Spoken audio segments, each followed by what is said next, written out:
Je vous propose de vous raconter directement le premier témoignage de la petite Juna, qui est une petite bulldog français. C'est un témoignage qui, moi, m'avait personnellement touché parce que elle était vraiment entre la vie et la mort, en fait. Il y a un pronostic vital qui était clairement engagé. En fait, elle a fait une pancréatite aiguë. La maîtresse a été voir donc les vétérinaires. Et les vétérinaires l'ont bien pris en charge puisqu'ils ont fait tous les examens qu'il fallait. Elle y a passé une bonne demi-journée. Il y en a quand même pour, je crois, de mémoire, quasiment 500 € à peu près d'examen. Donc quelque chose de conséquent.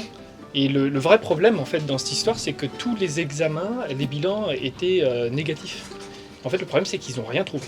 Quand elle est sortie de la clinique, je vous laisse imaginer l'état dans lequel elle était parce que ils ne savaient pas quoi faire.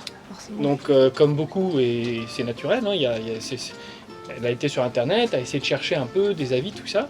Elle est tombée en fait sur nous, elle nous a contactés, c'était moi en plus personnellement qui l'avais rappelé. Et j'ai dit, écoutez, si tous les examens sont négatifs, vous avez parlé de son alimentation, qu'est-ce qu'il en est? Donc le vétérinaire là n'avait rien vu. En fait, dès que j'ai vu l'étiquette, j'ai tout compris, j'ai dit, mais attendez, là vous êtes en train d'empoisonner votre chienne. Hein.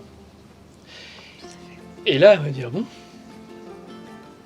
Et là, en fait, il y a eu un gros blanc. Sur le coup, elle n'a pas compris. Et en fait, du coup, après, je lui ai expliqué. Ce que nous, on a appris par notre expérience, c'est qu'elle n'était pas du tout le premier cas et pas le dernier. Depuis, on en a eu plein.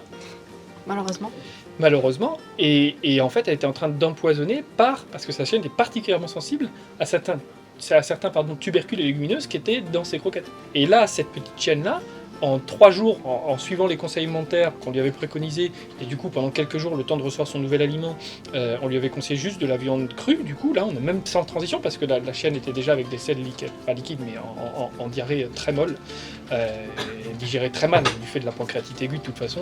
Donc là ça servait à rien de faire une transition. On l'a directement mis donc à la viande crue, on lui a donné les rations qu'il fallait me donner, etc. Et en 3 jours, il n'y avait plus rien. Jour après jour, elle voyait très bien que ça allait beaucoup mieux.